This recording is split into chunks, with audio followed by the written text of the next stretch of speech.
Ambassador Spock, circa stardate 45825. Coordinates redacted. Retrieved from classified archive. The personal files of Admiral Jean-Luc Picard. Play. Closed minds have kept these two worlds apart for centuries. We can either choose to live with that enmity or seek a way to change it. The union of the Vulcan and the Romulan people will not be achieved by politics or by diplomacy. But it will be achieved. Like the first Vulcans, these people are struggling toward a new enlightenment. And it may take decades or even centuries for them to reach it, but they will reach it. And I must help.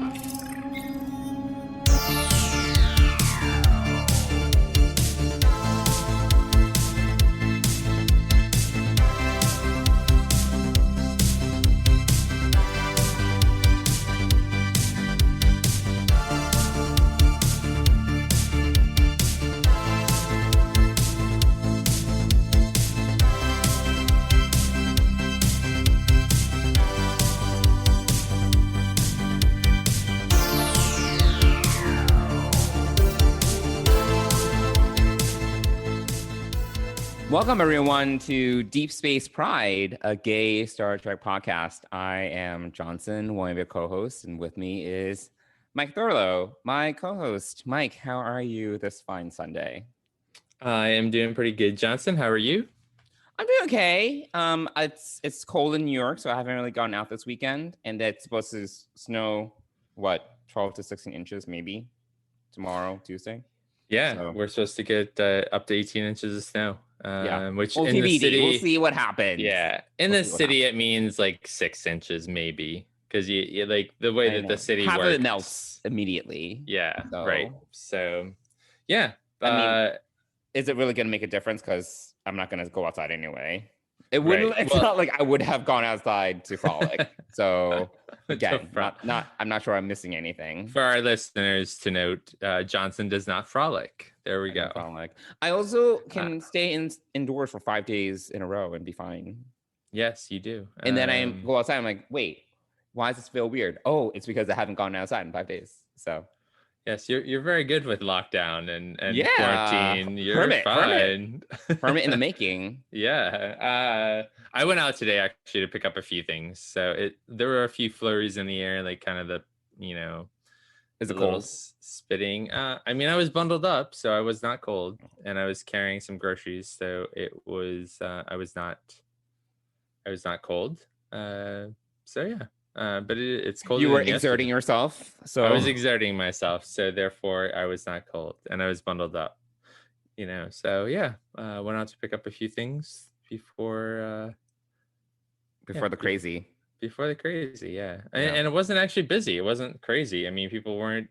I think people in New York City are just used to like bad weather, and if they need something, they'll just go to the bodega on the corner or whatever and get it. Yeah, it's not that hard.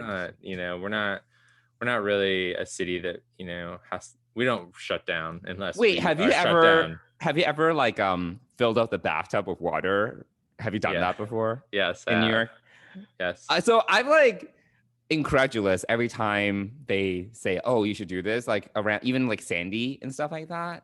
Yeah, I was like, if the water really stops, that is a problem. Like that's never happened to me ever in New York City, like ever. But yeah, if it actually happened, that would be really bad. Right. And it didn't happen, at least for me and Sandy, although I would never want to relive what I went through in Sandy, without power for 5 days. Oh, you actually lost power for 5 days? I was living in Chelsea, so we were below. Oh, that's suboptimal. Yeah, I was below fine. Yes, you were fine. I was below 28th Street, and everything below 28th Street was killed, or not killed, was dead because of the grid. The grid was out. Yes. Whatever happened, yes. Power plants, blocked it up. Something. Yeah, so I blocked it out of my mind. But that was a pretty horrible experience. Oh, that's bad.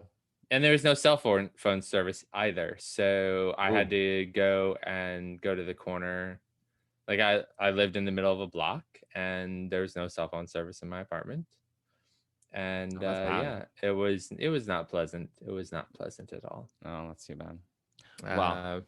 But could we you have not imagine had having to drink water from the bathtub? well, you don't drink, so you don't drink it from the Is it bathtub. not for You drinking just purposes?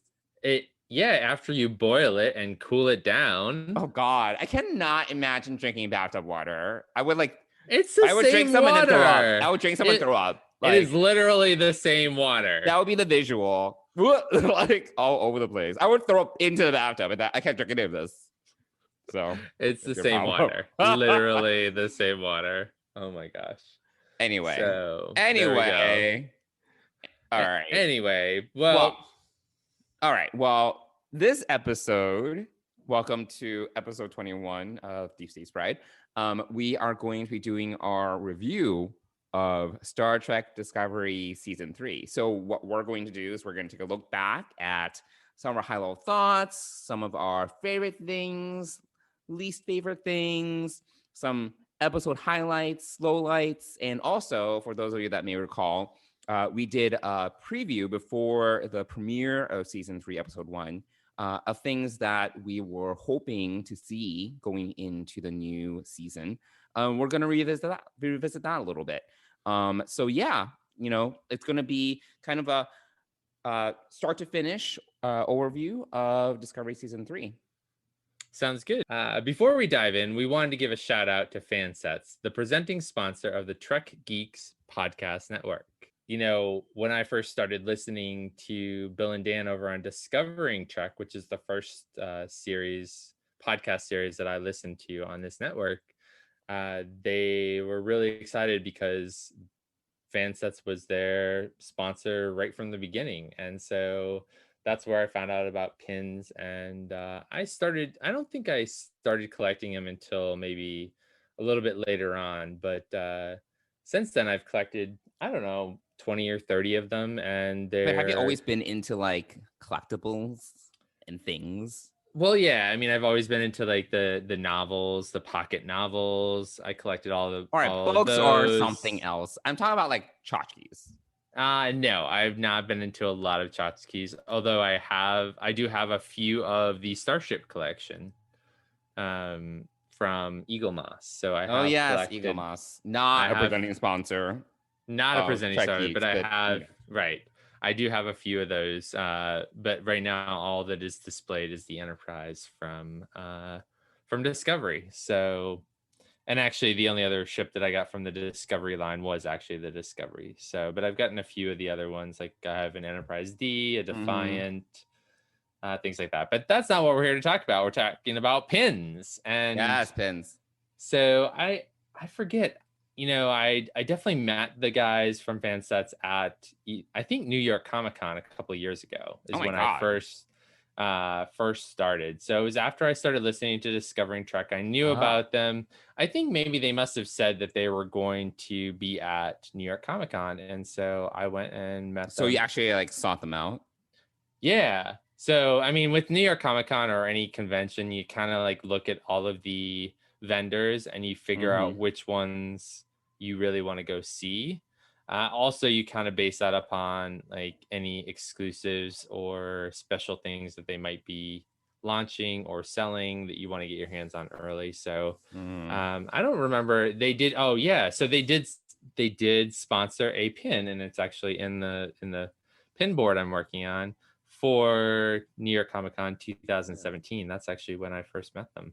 Oh. So I went to their booth and bought that pin and a few others. I think I got the Shenzhou pin and maybe one or two others at that time. So I started pretty small. And then as newer pins came out, I really was excited to get some of the Starship ones. And then they started doing the Women of Trek ones. And one of the special ones that they launched with the first round was a Uhura one that had a sparkly background, and they made a special thing of that. And so I ended up buying that one. And then finally Jadzia came out. So I'm not collecting the whole collection, but I'm collecting like my favorite women of Star Trek. So yeah, so that's sort of how I still need to finish my pin board. That's been in progress for a while. It has. Well, it's been on hold for a while, actually. So it's Why it's been on hold? other projects, other things have kind of taken precedence. Life. Life has taken precedence. Sure, yeah, that too. Mhm. So, and I need to do so I built it, and then I went to close it up, and the board and the back was too thick around the edges and wouldn't fit into the frame anymore. So I have to go back and like cut it down a little bit, but I had already glued it. Fascinating. Yes. I already glued it. It was quite a project to put it together, but Mm-hmm. so I've been dreading the work that I'm gonna have to put into it to take it apart and cut it down so that it actually fits into the frame this time. So that's why it's been on hold. It's a bit more than just like putting more pins in it. Because it's all DIY. Yes, it is DIY, and Yeah. so other things have kind of taken precedence, including reorganizing everything so I can build out a home office. So I know you're not into pins. You're not No, into but I support anything. you. I support you in your endeavors because I'm not into collecting things. We've talked about this before. I have stuff, obviously. They're like, it's like scurried away. I'm like I'm a squirrel. I'll like collect all the things. Like, for me, it's like more kind of like board games, but it's like kind of hidden away for another day. Like the only other thing that I would like say I collect is like coral, kind of for my saltwater tank. But I'm not really into like, the reason why for our listeners, why Mike is kind of going off and talking about, his experience with fan sets is because I don't collect things like that. Because the thing about pins and tchotchkes and things like that is that literally the whole point of collecting them is you display them somewhere. Meanwhile, I'm like scurrying things away, hiding things from sight, which is the exact opposite of what you want to do when it comes to like collectibles like that. So That's true. Yeah, for me anyway, I'm like, no, thank you. But I appreciate your endeavors. Well, And I and support you from afar. well, thank you for your support, Johnson. I do appreciate the positive affirmations that you give me. Yeah, And I do want to positive. say that you do have one pin that I gave you. So that I have displayed. You do have the Picard badge that I bought you as a gift. But that's enough. Displayed. Don't give me any more. You give me some other ones, and I don't even know where they are anymore. I put them away, and they're never gonna see the light of day until I die. Well, the other one I thought about getting you that I think you'd appreciate and you might actually display is Boimler. Oh, I would put him anywhere. I mean, I would appreciate it, but then I'm like, what do I do with this now?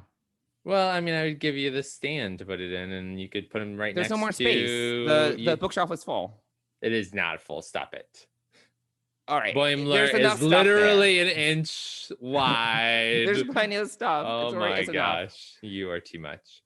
Anyway. Well, so there are so many different pins, and if you, our dear listeners, want to pick up some fans and get a little bit of a discount for listening to us, you can use the code DSPRIDE, all one word, all in caps, and you'll get 10% off your next order. And on top of that, so I talked a little bit about the 2 Women of Trek that I have so far.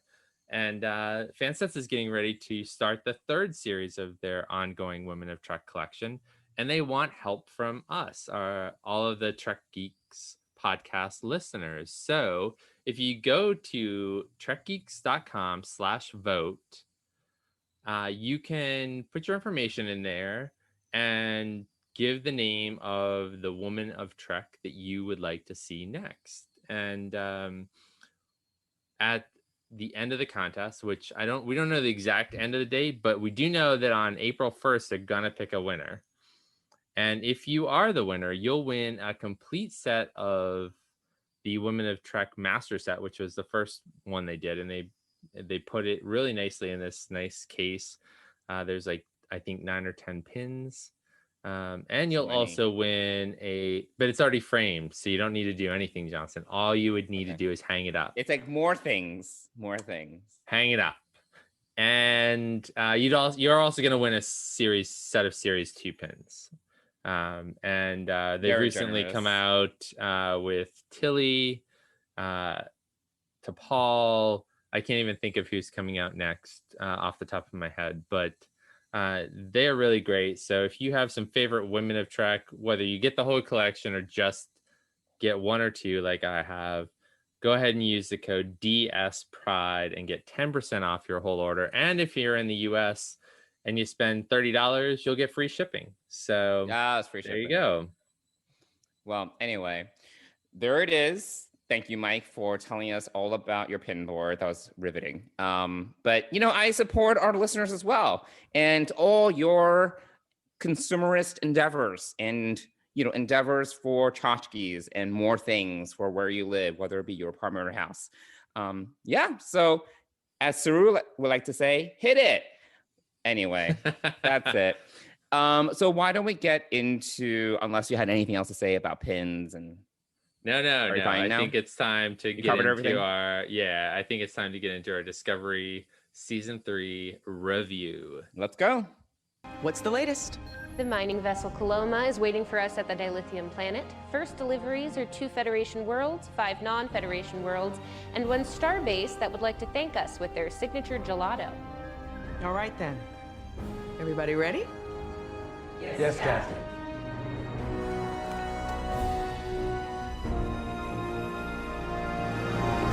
Let's fly.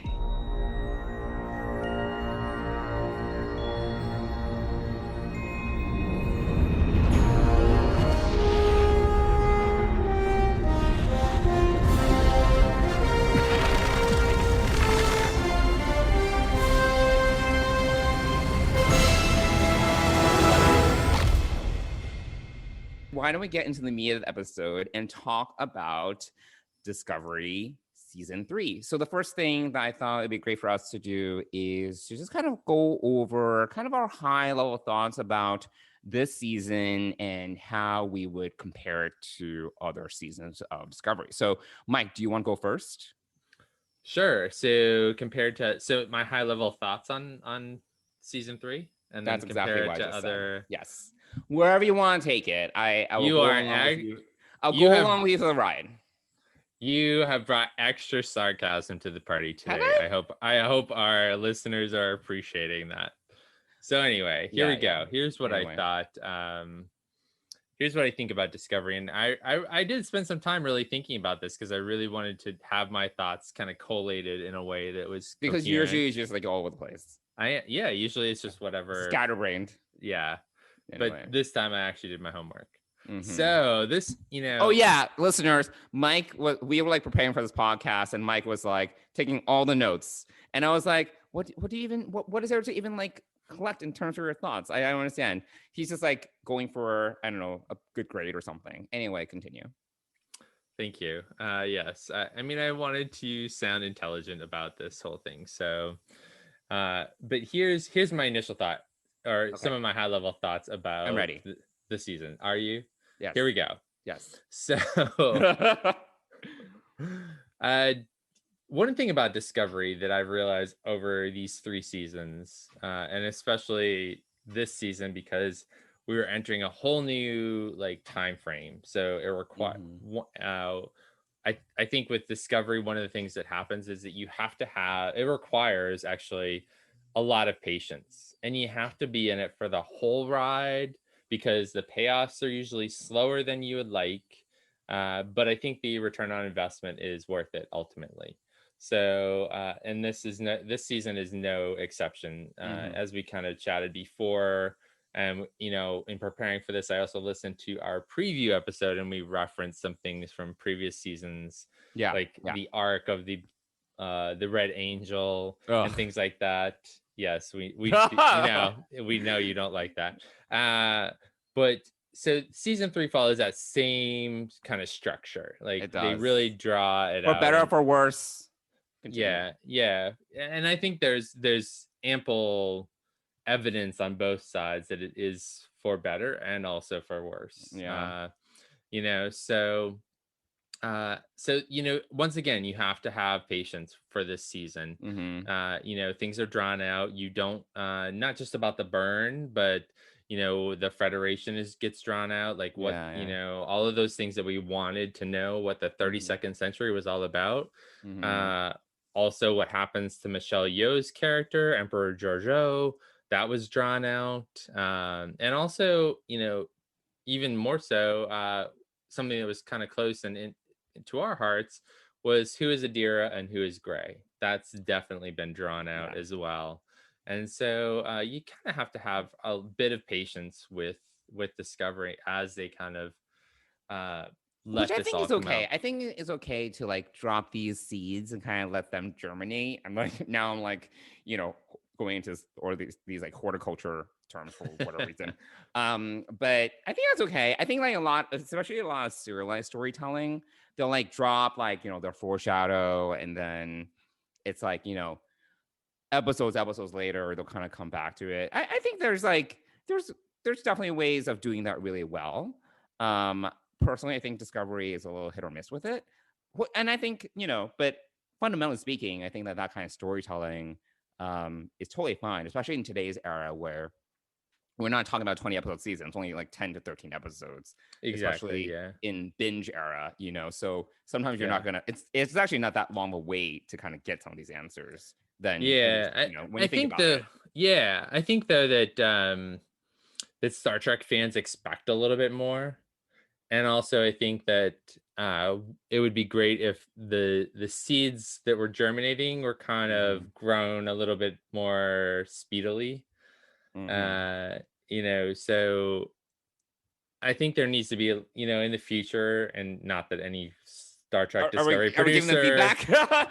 is Michelle listening. Paradise, just note Yes, for future just know. reference. Right, Yes, exactly. please, Yeah, no, please. I'm sure she's not listening to us, but if she were, I would say like give us a little bit more along the way. Like I think smaller arcs are good, would be nice. Maybe one overarching thing, but certainly smaller arcs, and you can kind of see that in this season. But I don't think that the payoffs are quite as great. Like especially this season where we're going into a new universe, into a new galaxy, into a new time frame, and we don't really learn much because you learn it piecemeal. Yeah, it was great to, and one of my favorite things, and we'll get to that later, is going to Earth and places like that. But Sure. I think there just needs to be a little bit more payoff sooner for the fans who are really investing in this. The other thing that I think that this season in particular was what was really great about this was, rather than having to deal with the whole question of how are they going to make this fit into canon, we get a Thank God. perspective. Yeah, we get a perspective or a way to say to see it as what is new about this world and how do we fit in here. So it's in the first episode we get to see the programmable matter, which is really cool. I mean, so there's a lot of Are you talking about like the whole concept of it being prequel to start, and then they're trying to fit it into the context of exactly? Yeah, I feel that they were just, first of all, I think that's kind of like hindering yourself from the beginning. Like so many people complain about Enterprise, so you would think that the next series after Enterprise, they would kind of learn their lesson, because so many people complain about Enterprise. But it's like, let's do another prequel. It's like, what? Like, why? And so many people complain about it, and you run into all these like canon issues, and people are complaining about like the technology. People are hating on it. You might as well just like, I don't know why you even do that. Just be like, just Well, I mean, and like, I'll tell you two things that can't wait. That are worth it for that reason. Captain Pike and Lieutenant Spock. And Strange New Worlds. Things that we wouldn't have gotten if they had set this in the 32nd century to begin with. So I think there was some payoff, and I think that's an important piece of it. I mean, yeah, it's nice, but I'm sure people are going to be bitching so much about Strange New Worlds. Like there's going to be like, how is it gonna fit? Like, oh, this is like the Spock before the cage, doesn't make sense, blah blah blah, whatever. I mean, like, I go back and forth on it. I think that if it can be done well, and I think that the one thing I would say about Pike is that we know so little about him, and also number one, that it's treading a little bit less so on sacred ground. You know what I mean? Like Spock, I think is going to be, we'll see what they do with Spock.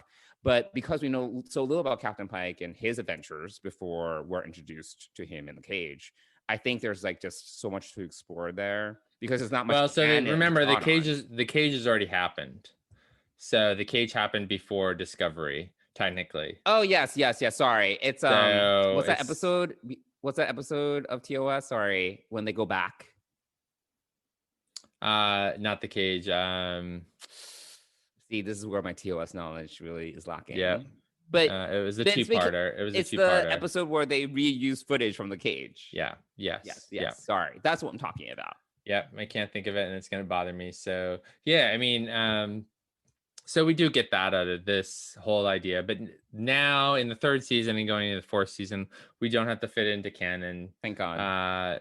So we get to build new things and make whatever we want. And I think, gosh, whoever came up with programmable matter, what a great idea. However, they overused it in the finale, perhaps, and we've talked ad nauseum on that.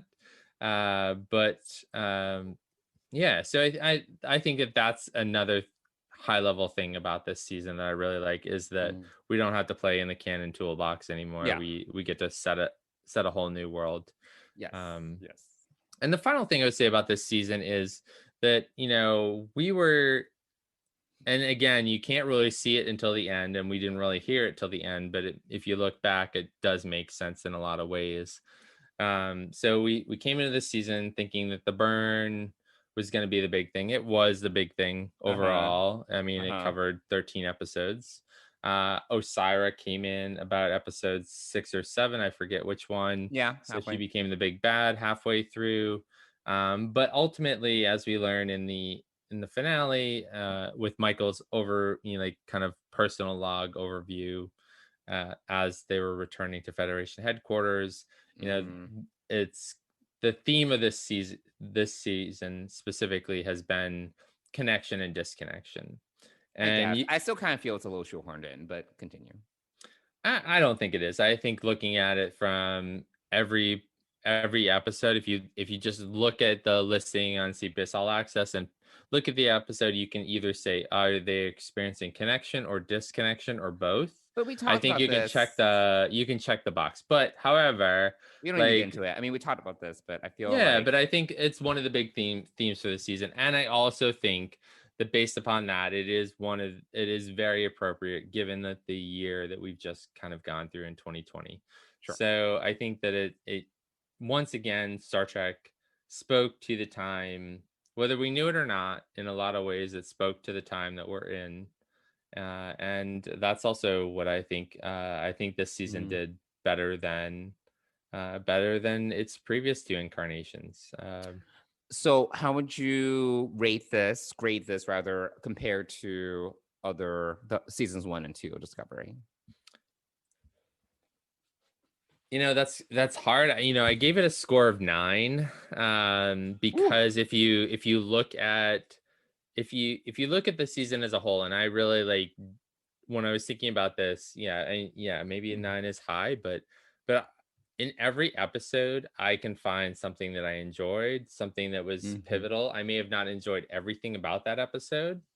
Certainly the bottom ones, there's fewer things to find. But when we get to my 3/4 favorite things, and also when we talk about the things that I was looking forward to this season, I think that overall it met all of my kind of expectations in that way.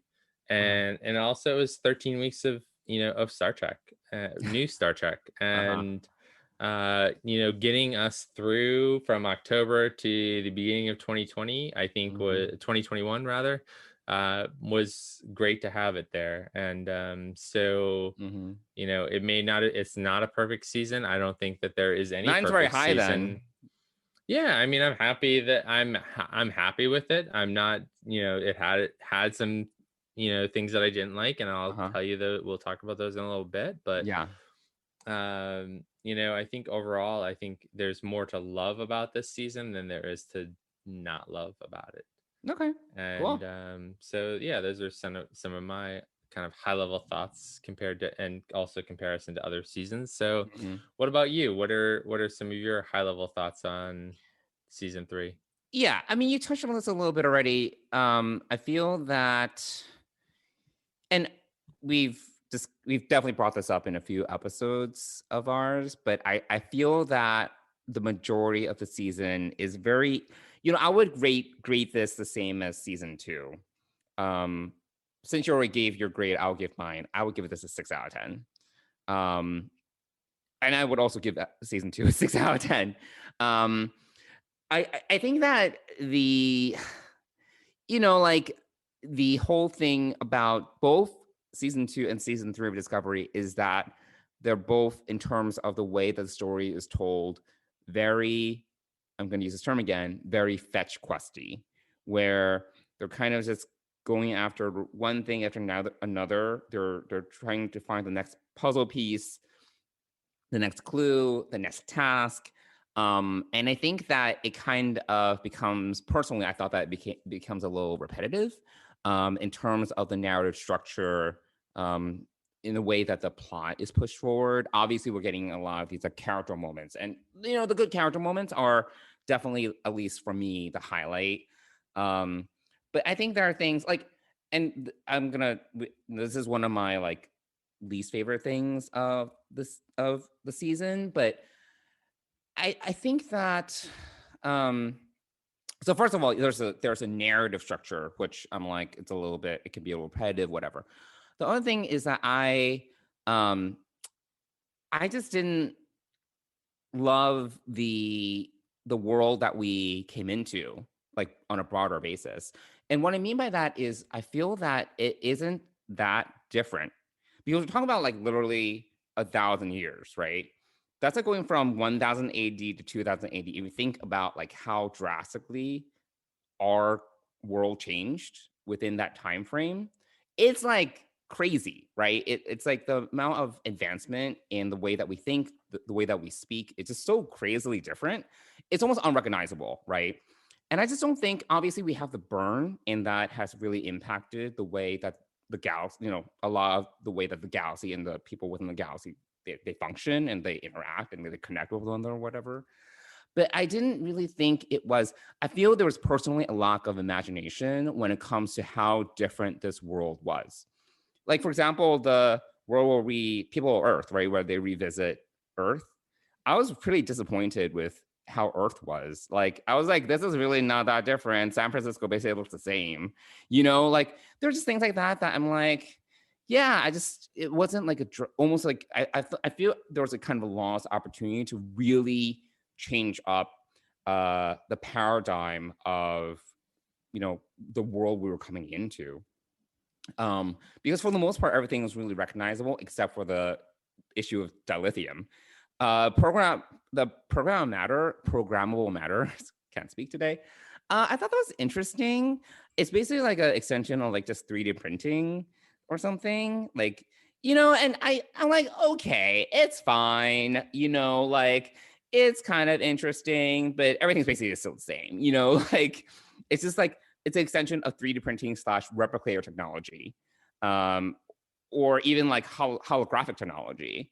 It's really not that drastically different. Like, even in the first episode where we're introduced to Sahil and we see his, there's some cool effects with like his living space or whatever. I'm like, this could also just be holograms. Is it really that different? So I don't know. I just feel that overall there was just like, it could have been more.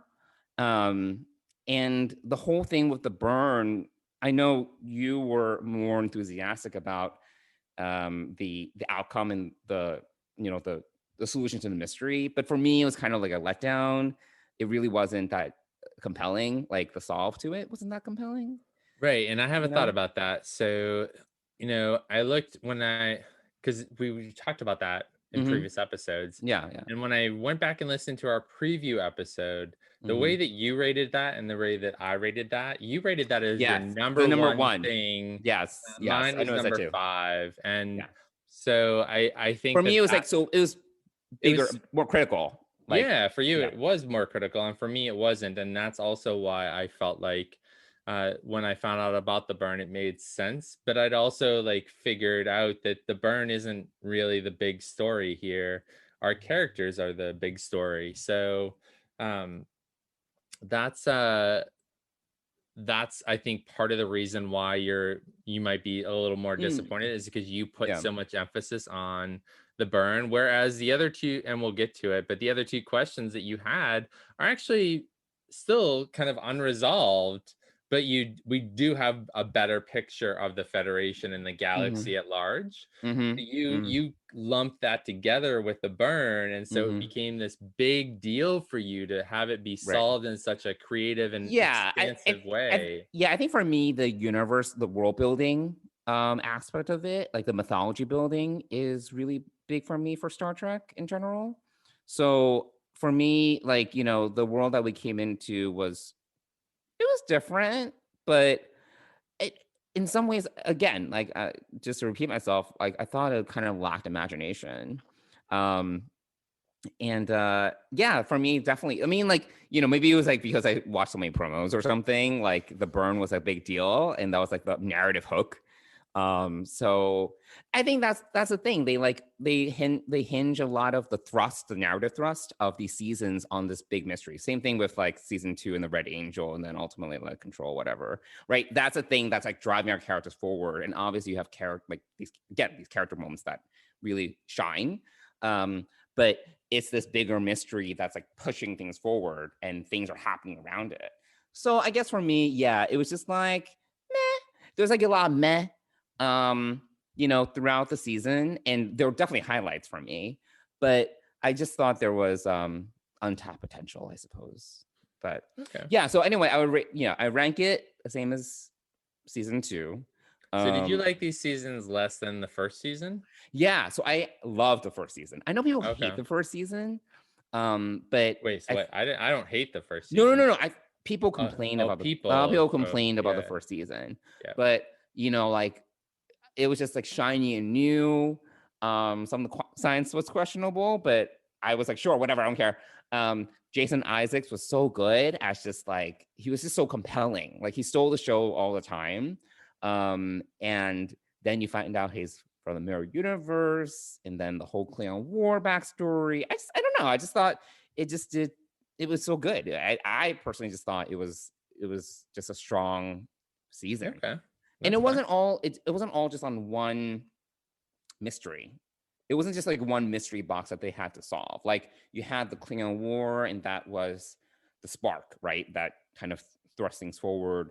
And you had, I think the thing about season 1 as well is that since there was no this season is about this mystery, it was more about the characters, and they were the characters driving the story forward.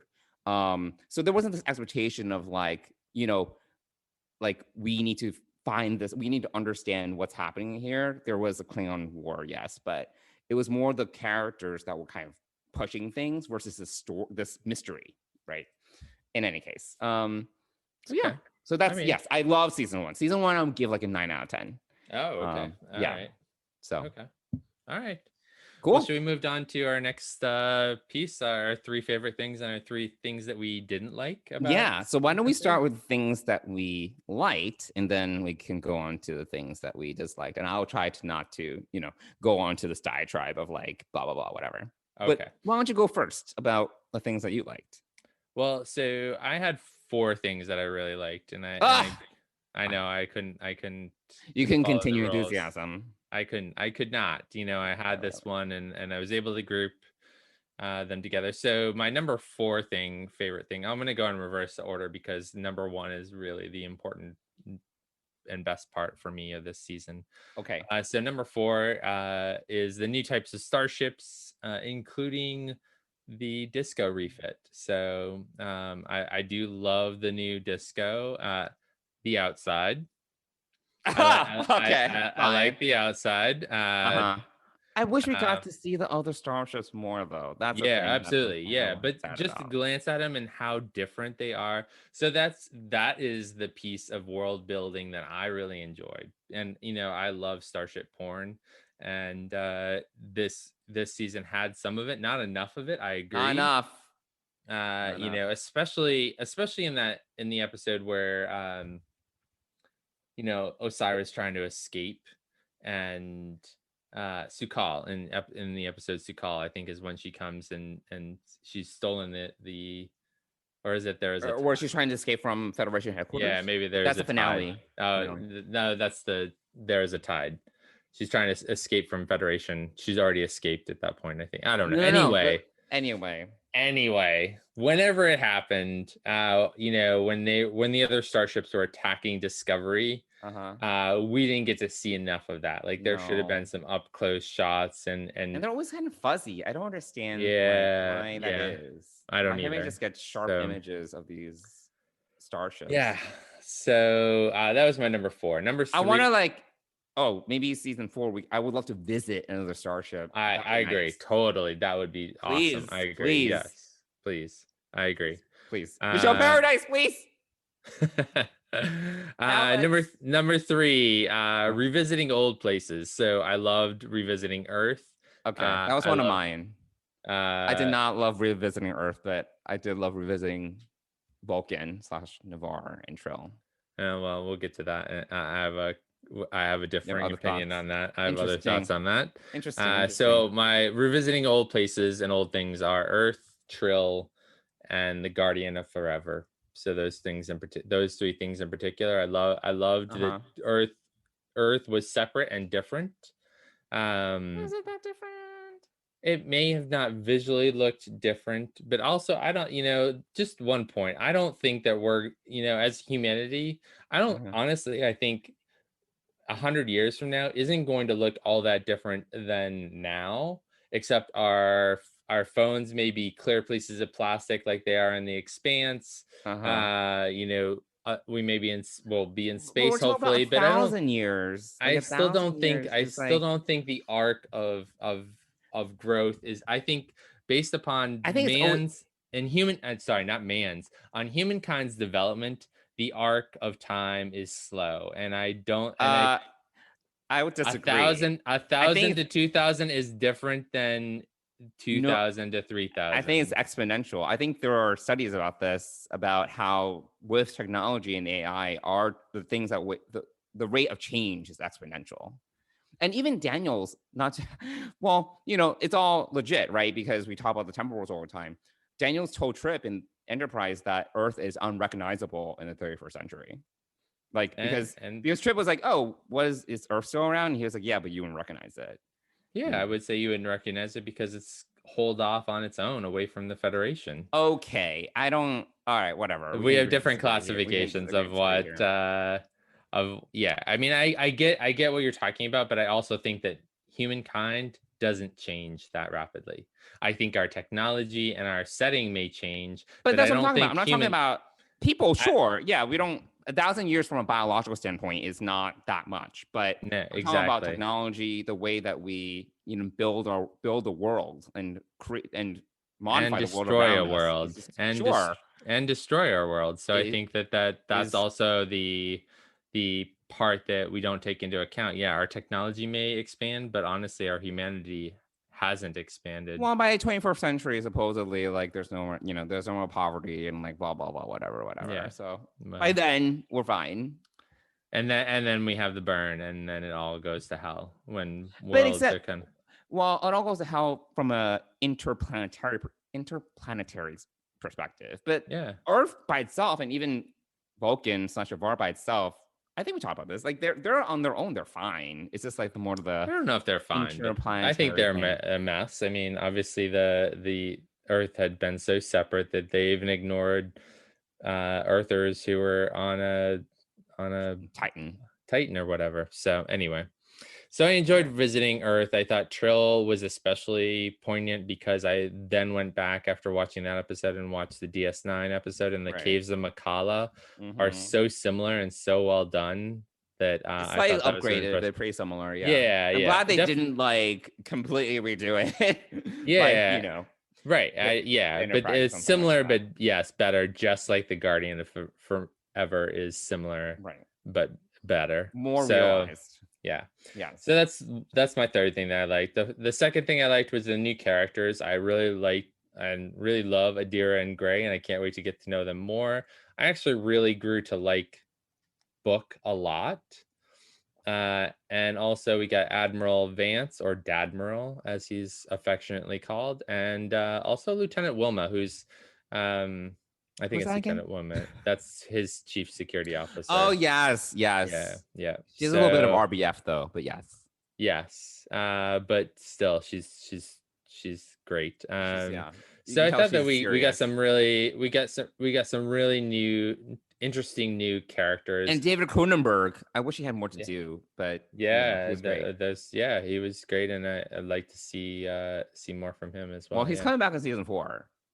He did chat about that. Oh, so he was cool. like, I don't know what I'm doing. I think he was like, I don't know what I'm reading, but I'm just here. Like, yeah, sure. I think that there's a lot of, what's really amazing in this setting, in this time that we live in, especially with the internet, that there aren't more spoilers for Star Trek out there.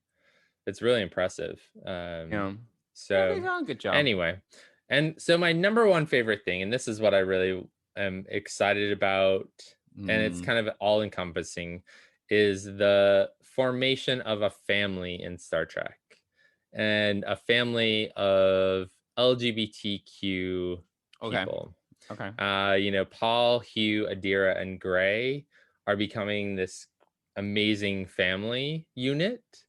And also, I think that the development of both Paul and Hugh in new and different ways. So for Paul, he's become a little bit softer and really looks to taking Adira under his wing. And Hugh, do we call him Chief Medical Officer Hugh? Do we call him Neelix? Chief Counselor Hugh? Morale officer? No, I don't think he's. I think he's either. I think he's retread that.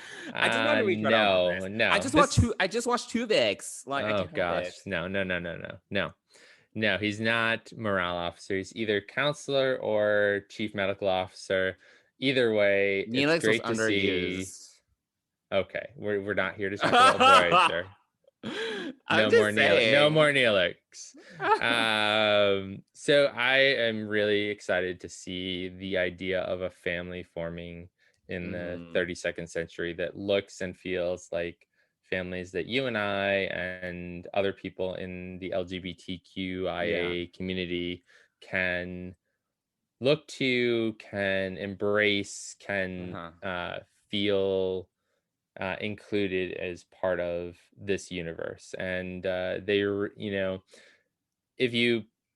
and this is what made this season for me, really. If you go back and you look through all of these episodes, there are pieces of this formation happening in almost every episode. So that's also why I rate it so high, is because out of this season, we do get this family and this development of Paul and Hugh, and additionally of Adira and Gray to some extent, but also the acceptance of Gray to the point where Paul has never seen him, and Hugh has gotten a chance to see him as a Vulcan and watched him disappear. So there's so many layers to that, and I just think that it's amazing to see that. And that is probably my favorite thing of this season, is having that example be a part of Star Trek for everyone to see. And that is why I gave Disco season 3 a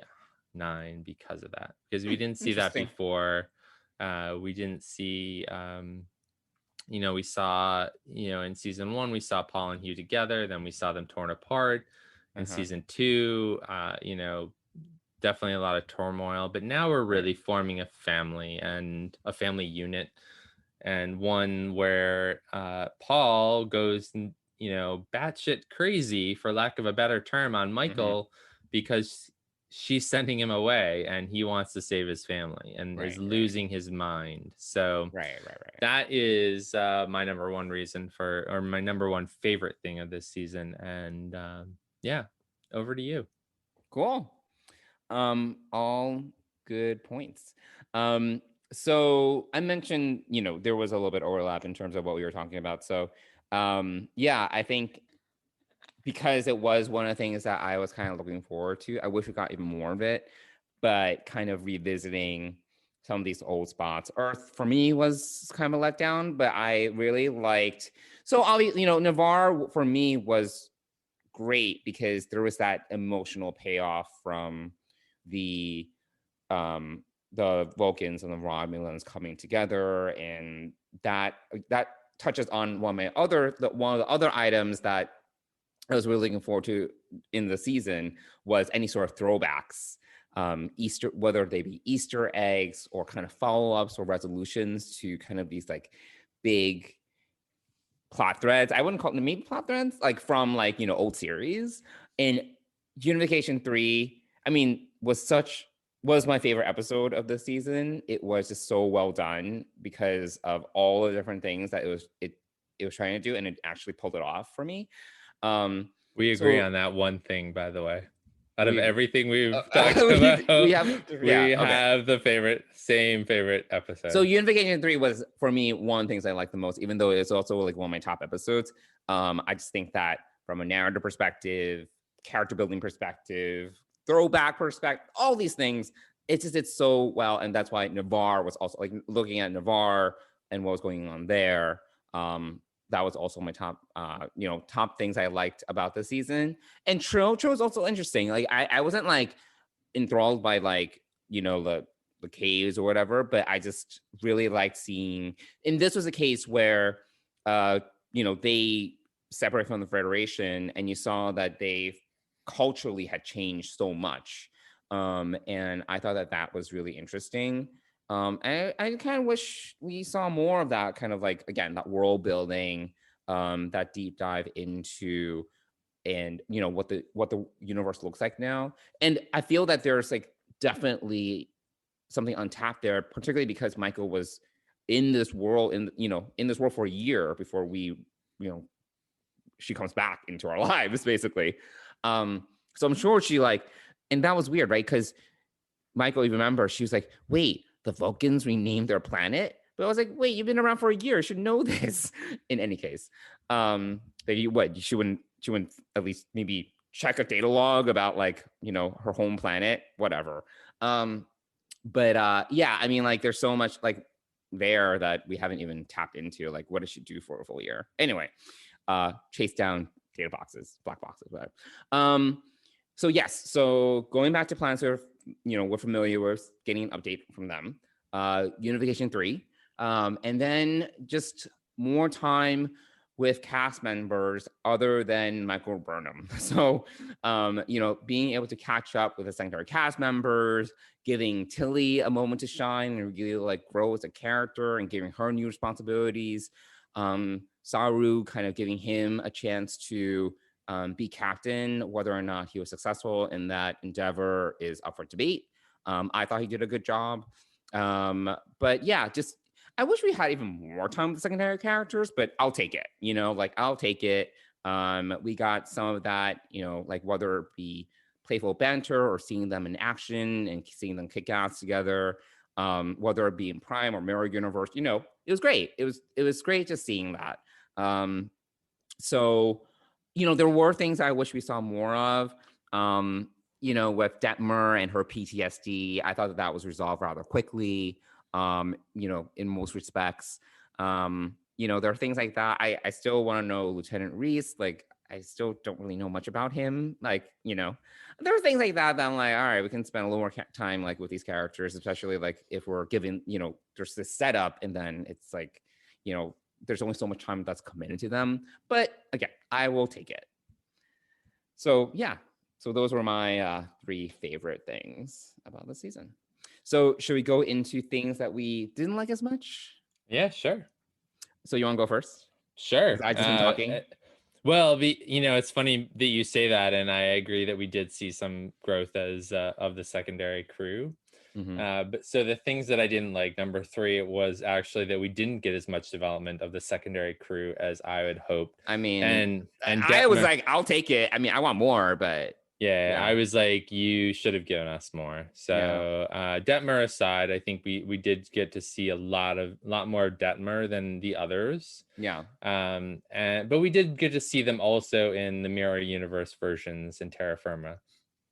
So we did get to see that. But aside from that, I mean, that was 1.5 episodes or one episode if you take it. And then Detmer had but it's more than throughout. past seasons. Yeah, sure. But I thought that, part of, although one of my favorite things was all the new characters, I do still think that we need more exploration of our current crew. Yeah. And so that's one of the things I didn't like. That was my number 3 that I didn't like. Number 2 understandable is also something you shared. The thing that I didn't like is we didn't actually visit Navarre. We didn't actually beam down. True, we didn't go down. Yeah. So we hung in orbit, and we did what they did with Trill in the DS9 episode, where we didn't see any of the world basically. We did. Nope, so the only they go to the science lab and the cave. The science lab and the caves, and that was it. You didn't see anything. You didn't see any of those. You didn't see any vista prints of map prints of the city, like you get to see for Cardassia and other places. Sure. So we didn't get to see anything about what Navarre looks like at all. So I didn't like that actually. Okay. That was my number 2. And so the number 1 thing that I did not like about this season overall is the turbo lift shafts. That was your number 1. Okay. Discovery. And this actually, if Michelle Paradise could listen to 30 seconds of what I'm about to say, this would be it. Can we please have a technical manual, and can you please follow it? Can you please not give us, as Dan Davidson loves to say, the TARDIS interior of the Discovery, which is not possible. That is my biggest thing, dislike of this season. And it did take me out. We talked a lot about it last episode. They showed it a few other times in the season as well. Even in season 2, there were a few shots, but it was much less blatant than this. This was just on a level. This was on another level, and it's just not possible. It's not, I don't care if we're in the 32nd century. They did not build a trans-dimensional interior of a starship that just goes on and on and on and on forever. It just also doesn't make sense. Like, because there was, so I was reading this comment because there was an episode of Enterprise where they find it was a time travel vessel or something, and the inside was bigger than the outside, but it was by no means like this. Like they went in, it looked like a really tiny ship, and then they found like an engine room, and they were like, how is this possible? So there's a little play on space, but this was just it was like unnecessary. Like, it doesn't make any sense. Like, even if you don't make it bigger, why this ginormous space for turbo lifts? Like, maybe storage, I don't know, or something. If you can, there isn't, like, it was just Jeffries like, it didn't make tubes. sense. Yeah, there's no Jeffries tubes. There's no, it just doesn't make sense. Like, why are the corridors so tiny compared to this like massive space for turbo lifts? Exactly. So it's just, and it's it was built in the 2200s, and so it should have followed a very specific bridge layout, like ship layout, and it never did. And so I would love a Discovery tech manual, and I would love for the writers and everyone to follow it, because that is actually what one of the things that Star Trek has been good about in all of these 55 plus years is that. And so I had a real problem with that. They need someone like Michael Okuda, like a technical consultant, to be like, no, like, do not do this, because it doesn't make sense. It's just like so odd. I don't know why there's no. Well, and I think it ties to the fact that they make this so cinematic, and we talked actually about this in the preview episode. Is when after we watched that first scene, like, there's just too much going on, right?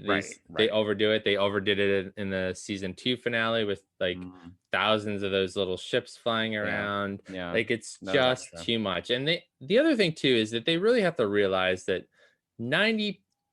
I don't know how many percent, I'm going to say like 75 and above % of people are not watching this on a big screen TV. Like, granted, you have a big TV, we have a big TV here. I don't always watch it on there. I watch it on my iPad. I watch it on my computer. I watch it on my phone. But in this day and age, like, things like that.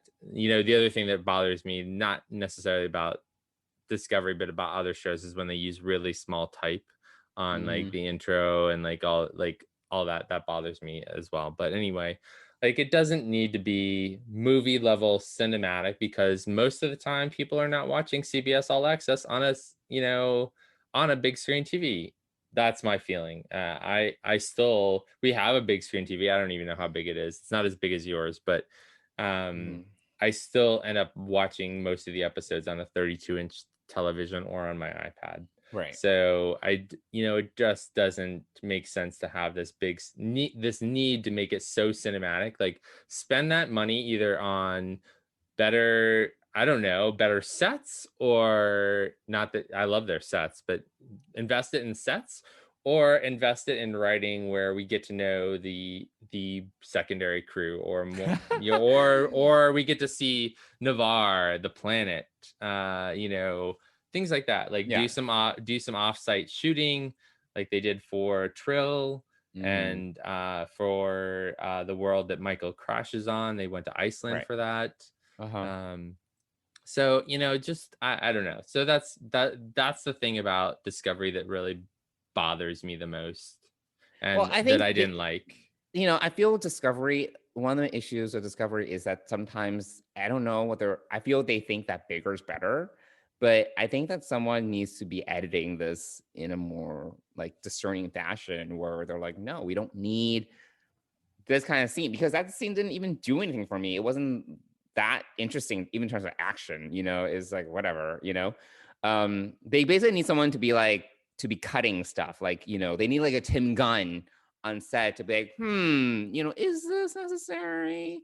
It's a lot of look, like just to like edit back. You don't need this to make a good looking show, So in any case, so in terms of the things that I disliked, I had like 3.5 or 4. So one already mentioned, I felt that there was a lack of imagination when it comes to what the future looks like. I just feel that there was some lost opportunity in terms of how different it could have been. I don't need to rehash that. I talked about this when we talked about the finale, and this goes along with what you're saying when it comes to the turbo lifts and things like that. But them kind of being very loosey-goosey with like science, technology, common sense sometimes. There's just like a lack of thoughtfulness in some ways when it comes to stuff like that. Because the world building for me is such an important factor. Like even the things with the shielding, like shields and transport, like those things take me out of the viewing of the episode, because it's very clear-cut rules or common sense, and it's like it doesn't make sense. It just doesn't make sense. It's very, very, very distracting, and they should fix that somehow.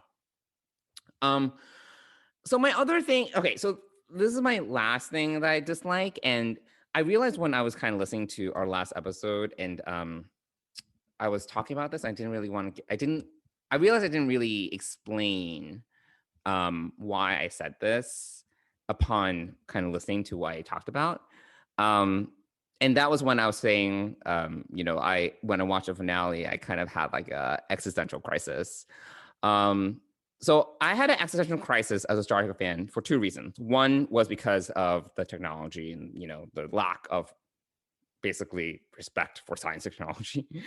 The other thing for me is just like, I don't really know how much I like Michael Burnham as a character, or Sonequa Martin Green as an actress, which is a problem, because she is the central pillar to Discovery.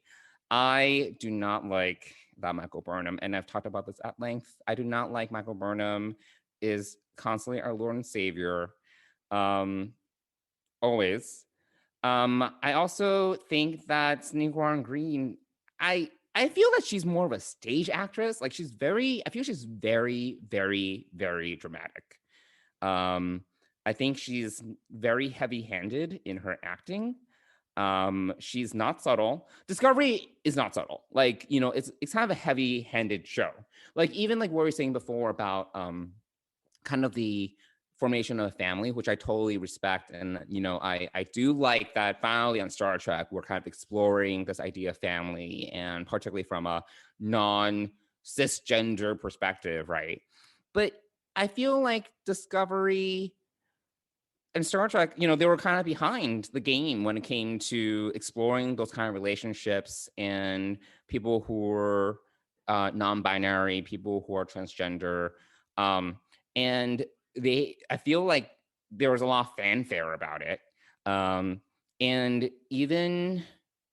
I'll compare this with The Expanse because, again, that is so top of mind for me. So in The Expanse, for those of you your listeners that don't watch The Expanse, there is like one subplot in The Expanse of this part of season that we're watching where there is a polyamorous like unit. And I'm talking about Drummer's family, right? The polyamorous, but they don't make a big deal about it. It's just there, And even though I was like, oh, are they kind of just sleeping with each other?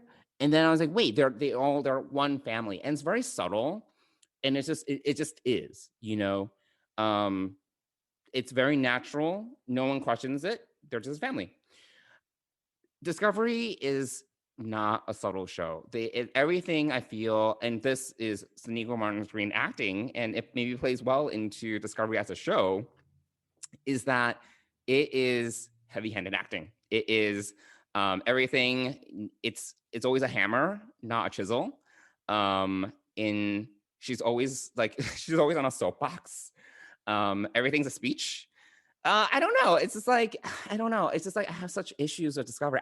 So the Existential Crisis, I don't know how much I like Discovery as a show, in general. Especially compared to my favorites, TNG and DS9, where sometimes you had, TNG was kind of superficial sometimes, but DS9, sometimes you have to kind of figure, there are all these like I talked about, I think, was it last episode? Like all these gray areas, where it wasn't kind of handed to you on a soapbox. It was kind of like you had to figure out as a viewer if you agree or disagree with the decisions being made, or what's the right thing, or what's the right decision. Discovery is just like not that kind of show, and I don't know if I like it as a show. So again, that to elaborate, that's why I was like, when I was watching the finale, I literally had an existential crisis. I was like, I don't know if I like this, and it's a problem for me.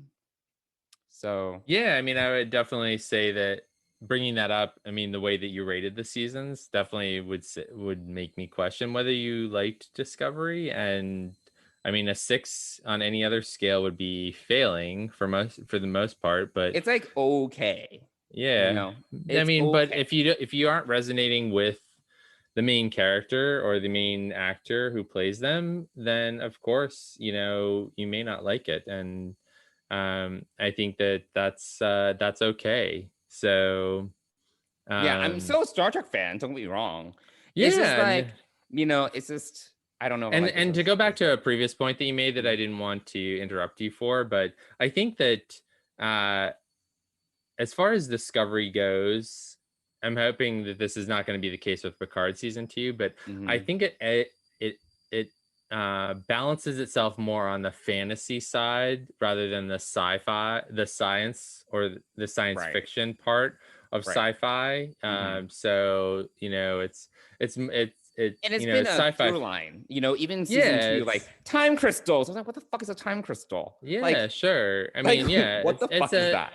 Yeah, sure. Or the way that they age on that planet too. So the way that Takuma's child grows, he's an adult because of the way that the whole environment works. Yeah, they just dropped him off not too long ago. So so I think that it's it does edge on more of the fantasy side of science fiction fantasy than it does on the sci-fi side of it. Right. And I hope that it doesn't become a completely fantasy show, that it does go back to being science fiction. Which is why I was so snarky. Science-based fiction, which is part of the problem. So I think that Right. I understand that piece of it. And as you were talking, that kind of pieced it together. Like it airs on more of the fantasy side of this than it does on the science side of it. And Right. it's unfortunate. I think, But- and that's why when I showed you an article where Alex Kurtzman was teasing season 4, and he's like, "We're gonna get into the science of it." I was like, "Are you? Or is it gonna be more magic? Like, give me a break. Like, I'll believe it when I see it." Yeah, I didn't pick up you know. on your sarcasm, but after you said I'm being sarcastic, it all made sense. Of course, yes, you would. Yeah, I agree. I didn't read his comments except for what you sent me. Right, that was it. That was it. Yeah. Yeah. So, yeah, we'll see. I don't know. I don't know. It sounds like next season, based on what Alex Kurtzman saying, is going to be another like mystery box. It's like, sure. It's fine. This. Sure. We see this is the format that they're used to. This is the format that they're doing. This is what Discovery is going to be. It's going to be a 13 episode arc show where you are introduced at the beginning. You get little adventures throughout. Some of them, as you say, fetch quests. A lot of them. And at the end, in the last 2 episodes, it kind of wraps up the mystery of the whole season and then throws a nice bow on it. That's going to be Discovery, and so hopefully Picard and Lower Decks and Strange New Worlds will cover other ways of storytelling that won't kind of do that. And from everything we've heard about Strange New Worlds, which isn't much, but it's going to be very much an episodic show. So I think, and going back to Next Generation or the original series, that kind of format, which is totally fine and good. I love a variety of different things for Star Trek, and I hope that they don't do another. They had a 10 episode arc in Picard, but I felt like that was you got payoffs along the way that were pretty big. And big enough to kind of sustain you throughout the show. Right. So Discovery is a different animal and a different beast. And so, so I think we can just expect more of the same. And, if you don't enjoy it, you don't enjoy it. So watch it. Yeah, you'll still watch it. So, yeah, there we go. Cool. So should we talk about our favorite episodes and our least favorite episodes? Yeah. What were some of your top? What were you gonna say? Oh, I was gonna go the other way. Why don't we start with the bottom and then end on the top? Okay. So, I'll go first this time. Yes, please. Because I haven't talked at length. So in the last 5 minutes, you haven't talked at length. Yes. So my least favorite episode is the finale, That Hope Is You, part 2. I hated it. Disliked it strongly. Hate's a strong word, but I really didn't like it. And I don't need to get into it because I already talked about that length already. And I don't think there were a lot of episodes I really disliked. I think a lot of the episodes are actually fine. I think the only other one that I would probably say I didn't like as much would be The Sanctuary, which is when they go to Book's planet. Only because it was kind of like a catch-up episode, and then the main thing with the whole thing between Book and his brother, I didn't really think was that compelling, and that was like the central, that was the A plot.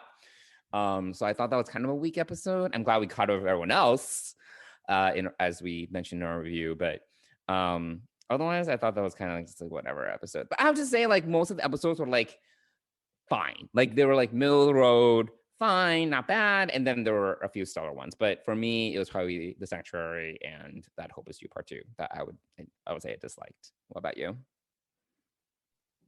For me, so my least favorite one was Die Trying. With Nan and the ship and the kind of the fetch quest. I think that it was my least favorite mainly because they got to Federation headquarters and then they were kind of like distrusted, and it was not the welcome that they expected or that I expected, and I just didn't. I thought about this episode too as a bottom one, but I didn't because we were introduced to the Federation headquarters, and I was like, but that part kind of raised the it didn't it was more about the way that they were treated, and and also just okay. the adventure on, and it's a great Hugh episode. Hugh Culver was in it, so that was my least favorite episode probably of the season. The one just above that would be Far From Home, which was episode 2. And what I'll tell you, it was hard to rank. I ranked all of these, and I just kind of went through and I said, what would I go back and watch, and what would I wouldn't, and what what kind of things did I see? And Far From Home, really, it kind of came down to introducing Zara and watching Tilly and Saru go on this fetch quest again. So it's not a lot for me to be excited about in that episode. So our crew arrives, they crash land. I got it. They're, Michelle Yeoh is Giorgio is pissed. Badass moment. Yeah, badass moments. Again, like I said earlier, every episode has a highlight, at least one or two. That would probably be the moment from this, but it just wasn't great for me. And then the other one, the one just above that, would be Scavengers. I mean, it was great to see Michael and Giorgio kind of go off on their own and go rogue, but also not a lot to really to make me want to go back and kind of watch that again. And interestingly enough, just above that one is the first part, That Hope Is You Part 1. Simply because, I mean, you get some there, again, some pieces you like, but again, am I going to go back and watch it? I don't know. I don't think so. So maybe just to watch the bazaar scene where they get to Sanctuary or whatever it's called. Not Sanctuary, but whatever they call the city that they go and trade in. And yeah, that was fine. I didn't mind it. It was a setup episode. Yeah. So you'll kind of see that most of these are setup episodes or kind of filler episodes. And the Sanctuary was just above that. So that was kind of my bottom list. And again, I like I said, I can find something good in all of them. It's whether I will go back and watch them again. Sure. Yeah. So sure. Do you want to share your top episodes for the season? So my favorite episodes, Unification 3, already mentioned that. Great episode, favorite episode of the season. There is a Tide, which I also really liked because it gave us these really great moments, whether it be between Vance and Rosara, and we got to see some like I don't know. It was like some like machinations, back and forth and stuff like that. I thought that was always interesting, and we don't get enough of this in Star Trek anymore, but sometimes these like, just like these scenes where people are talking and you can see them like, they're like negotiating or playing diplomat, and this used to be a joke about Star Trek versus Star Wars, right? Like, sometimes a thrilling scene in Star Trek would be like people around a conference table and they're just like, like Star Trek 6 would be perfect. That dinner scene between when the Klingons come on board, and people would make fun of it. But honestly, for Star Trek, that's honestly some of my favorite stuff. Like, you just know that these people are coming from so many different perspectives and you're seeing them like hash it out. It's a little awkward, but I miss that about Star Trek, when some of the most thrilling scenes are conversations versus, things blowing up.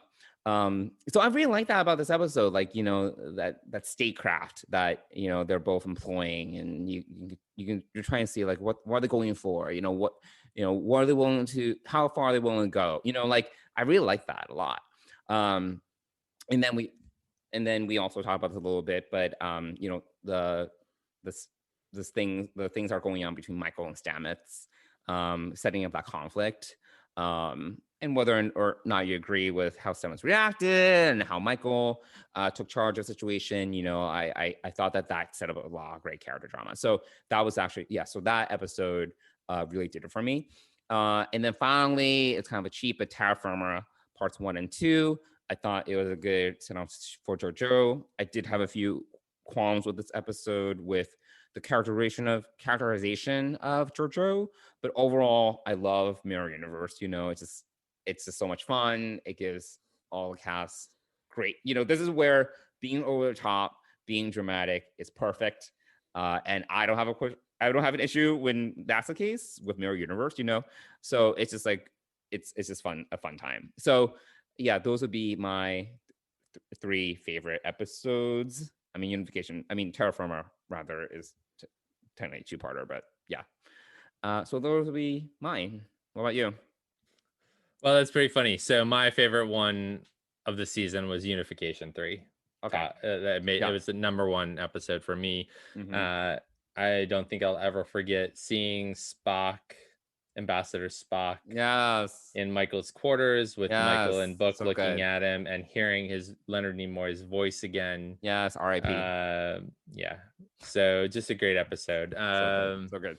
And that was a lot of great banter, and for me, like, conversations and banter is what I look forward to the most. So for instance, the banter at the dinner scene in Star Trek 6 is the reason why I like it. Just the banter, all the way down to McCoy saying, I'm gonna go find a pot of coffee, and Chekhov on the bridge saying, my head is like a warp core explosion or something. I forget, so witty banter like that, and that translates across not just across Star Trek, but across sci-fi, not just across sci-fi, but across all shows. Like Sports Night is one of my favorite, and The West Wing are 2 of my favorite shows of all time because of the way that the banter is so natural and so witty and so on point. So and so my second one is Terra Firma Parts 1 and 2. Yes. A great send-off from Michelle Yeoh's Emperor Georgiou.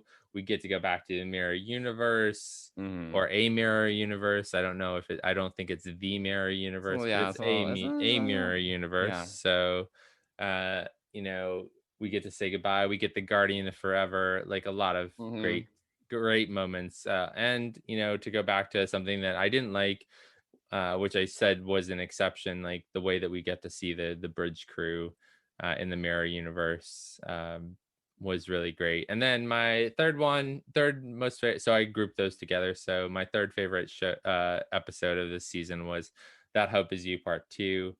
I said it last week in last week's episode. I loved it. It was great Star Trek for me.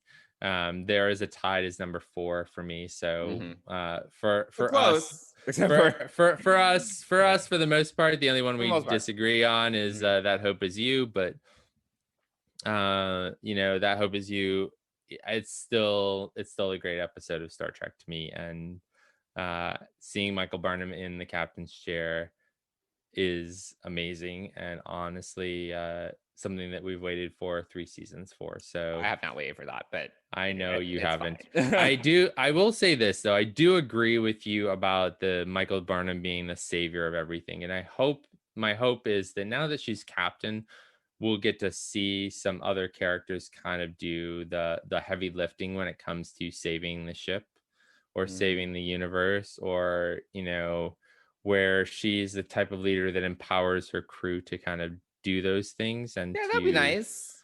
So my hope for season 4 is that we'll get to see some of that, and that we'll get to see a different character, and it won't be that she needs to save the universe. So I guess for me it was never important. I think when Discovery was first announced, and then we were given this idea that the main character wouldn't be the captain, I was actually totally on board with that, because I was like, let's break with tradition. For me, Michael just never had to be captain. Like, it was interesting to kind of see our focus be on someone else other than the captain. So, she never had to be captain. Like, for me, I guess, obviously, we have a different opinion here. She didn't need that rank to be able to do what she does. She can continue to be the savior of the universe, sure. But I actually enjoy Saru as captain. I don't. I know we can. I enjoyed Saru as a captain, and having a non-human captain. Yeah. I really liked it, and it just gave Doug Sure. Jones a And chance we to have no pass. idea what's going to happen in season 4. So who knows what's going to happen? Maybe she will go back to not being the captain again. I don't know. Yeah, I mean, she did take it from a humble place, and I think that sure. one of the things that is important, in my experience in the real world and in leadership, is that when someone who craves leadership is given that role, they usually abuse it, or they're not there for the right reasons. And I think that Michael Burnham represents the other side of that coin. Someone who is reluctant to be the leader. Even on the bridge before she became captain, she consults with Tilly, and Tilly says, "No, take it. We want to follow you." I think that she takes that very humbly and very, so the savior part for me doesn't apply to when she becomes captain. And that's also why she's kind of thrust into it and chosen and asked to lead. And I think that's an important perspective and something important to watch and see. So hopefully they'll follow that through in the coming seasons if they decide to keep her captain, with that kind of perspective of she's now the leader, and what the leader does is make everyone else shine. Yeah. And I think that's my hope for season 4, is if that happens. So that's also, so that's why I really do love That Hope Is You. And my hope for season 4 and onward is that Michael now that Michael's captain, let's just let her be captain. The problem with the captaincy of Discovery is that it's been a little bit like the Defense Against the Dark Arts position at Hogwarts. It's like no one can stay in that chair for longer than a year. Yeah. So let's just let her be captain, and we don't need someone else to like captain Discovery. It's just like it's like musical chairs, like unnecessary. Yeah. I totally agree, and that's a great Hogwarts is a great example of that. Yeah, exactly. So yeah, great. Cool. So now that we've talked about our top and bottom episodes, I thought it would be good for us to just kind of look back at our preview of season 3, and we already kind of touched on some of this, but just to see, like what we wanted going into the season and how much of that we actually got out of these 13 episodes. Damn it, Michael, look at me! Osira will destroy what is left of the Federation. And she's gonna use you to do it. No, we have time. Right now, you and me, let's go. We have time. What are you doing? No. We came to the future for you. We followed you. You followed you. We gave up everything so you wouldn't have to be here alone. How can you do this? I'm sorry. Michael! So, Mike, why don't you start? Okay. My number 1 was who's going to be captain. We just talked about that. But it's also an answer that we got really early in the season with Captain Saru. So, and my other question was, how does a crash Discovery get off the planet? Michael tractors them off. So, okay, sure. There we go. Okay. Number 2, Stamets and Culver. Obviously, one of my favorite things of the season. Yeah. Meeting Adira and Gray and exploring them. Again, part of the Hugh and Paul family unit. I think that was really, and I think that this is why I loved this season. So we hit the things that were more important to me than the things that were more important to you, I think, and we'll get there. But though going into this, though, I was hoping for more when it comes to Ian Alexander. I felt that he got I felt that he got sidelined a little bit with the whole nature of his character, unfortunately. But hopefully we'll get more of that in season 4. That's the hope anyway. Yeah, I definitely thought especially with the big press announcement, I thought he'd have more to do. Yeah, I of course, as did I, and I think that as I've said before, we needed to shed some characters in order to make room for new characters, and we've got some great new characters. So let's hope that we don't go out there and continue to add on to the crew, that we focus on the secondary crew and focus on these new characters that we've already got on there. Sure. So Yeah. we didn't get a new Discovery theme with the new logo, but we did see some updates, not a lot of a few updates in the intro. Yeah, the maybe they do opening. that every year. They always do. Yeah. It's a little So different. I know you that's don't fun. love the Discovery theme or the. I like it. I don't love it, but it doesn't have the. Yeah, it's funny. I really like it. I really like the Discovery I know theme. you do, yeah. And I also love the blueprint. It's so different from what we've gotten in past title sequences. But yeah. What is the burn? So again, that was my number 5.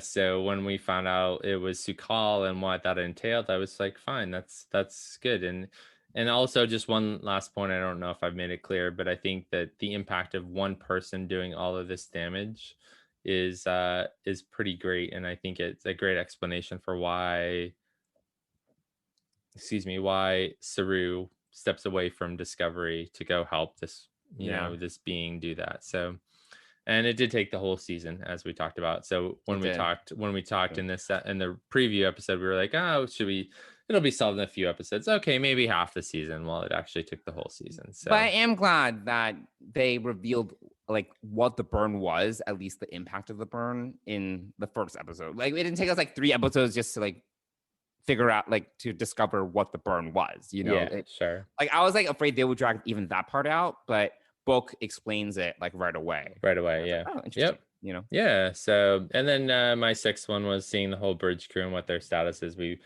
talked at length about that. So yeah. So that was what I was looking forward to in the season. I think my top 3 were kind of fulfilled in a lot of great ways. So I'm pretty happy. Yeah. So my number 1 was What is the Burn, which to me was kind of a bust.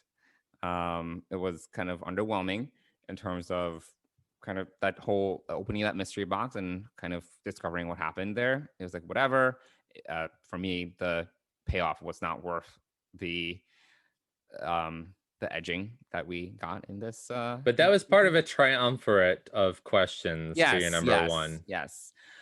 So yes, edging of the burn did not culminate in something satisfactory for me.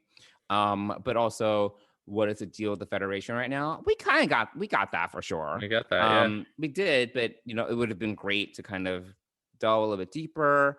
And even playing into what we're talking about before, like being able to explore the ships, like other ships, and like more of that world building aspect. Other than kind of being stuck on Discovery, at least we saw like headquarters, that was nice, and everything's like, program matter, blah, blah, blah, whatever. Might as well be a big holodeck for sure. Sure.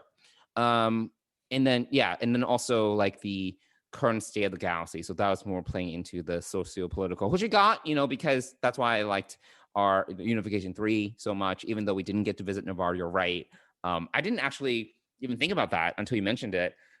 Because we got people coming up from the planet, and for me, it was great to see the council, the council of the quorum, and to see them kind of bicker a little bit. That maybe that goes into like what we're talking about, or what I liked about in terms of what I like to see earlier when it comes to seeing these different perspectives come to the table, and they weren't at a conference table necessarily, but you still see that they're coming from such different POVs, and they all want the best for the people, but it's like the state of disagreement. So that was one glimpse of it that I really liked, but I want more. So moving on to number 2, more time with the secondary crew. Again, we got some of that. Whether or not that was satisfactory is another matter, but at least we got something. Throwbacks to previous Star Trek series. So we got a little bit of this as well. Again, why Unification 3 was so good, but could have got more of that. Number 4 for me was seeing new cast members, particularly with Blue and Ian. Yes. More time for Ian could have been warranted, but again, I'll take it. So the next point for me was the emotional fallout of traveling 1,000 years into the future and the effect that it had on the crew. So we definitely got some of this, particularly with what we were saying before with Detmer in particular, but then Culver realizing that it wasn't just Detmer, it was like a lot of people on the ship. And one of the things that we didn't talk about was, I don't remember which episode it was, but when they did have that awkward dinner, remember when Saru invited them to dinner and we got all of them at one table and it was awkward as shit, you know? And Detmer was like, Detmer was basically crazy. Like she was like out of her mind. Yeah, she was. But so was Stamets. Stamets was having his they're all struggling. He was having his little ego trip, and it's kind of unfortunate because Bryce and Reese didn't really say too much at the dinner. There could have been more, I think, cultivated in that scene, but at least we got this takeaway that everyone kind of wasn't in a good place. Okay. I wish I got more, but again, I'll take it. It was again an exploration of where they were at emotionally, their psyche, and also giving us more of an opportunity to see these characters talk to each other. It was great. So those were my five things that I really wanted to get out of the season. We definitely got some of it. Some of my top ones were a little bit less fulfilled, but overall, sure. Yes. So there we go. Yeah. Well, that is a rather long review of season 3. Yeah, that was a lot to go through, but here we are. And so we'd love to hear what you, our dear listeners, think about season 3 as a whole. So if you'd like to share your thoughts with us, how can they reach us, Johnson? Yes, so you can email us at deepspacepride@gmail.com, or you can reach us through Facebook. No, Facebook is wrong. Or you can reach us through Instagram and Twitter. I forgot. All right, whatever. I forgot that we don't have Facebook. You can also reach us through not Facebook, but through Twitter and Instagram, and our handles there is simply at Deep Space Pride. So yeah, we'd love to hear from you. But otherwise, that's it for Discovery Season 3. And all Mike, new Trek. That's and Mike, do we even know what we're talking about next? No, so it'll be a surprise to our viewers. It'll be a surprise for all of us. For all of us. We haven't talked about this. We're working on some things, but I don't know when they'll come together. So we'll figure it out. We hope you'll come back here and join us next week when we have another episode of something Deep Space Pride. Yeah. Cool. Yeah. All right. Bye, everyone. Well, thanks, everyone. Bye.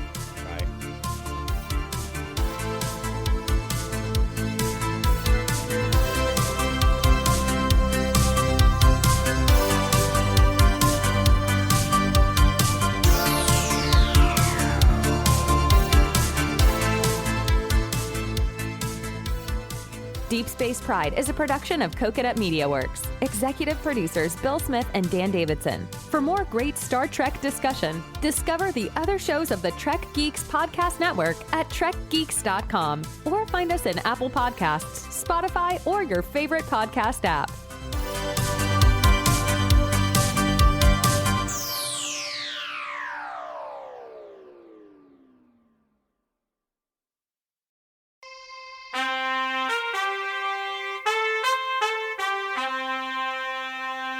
Coconut.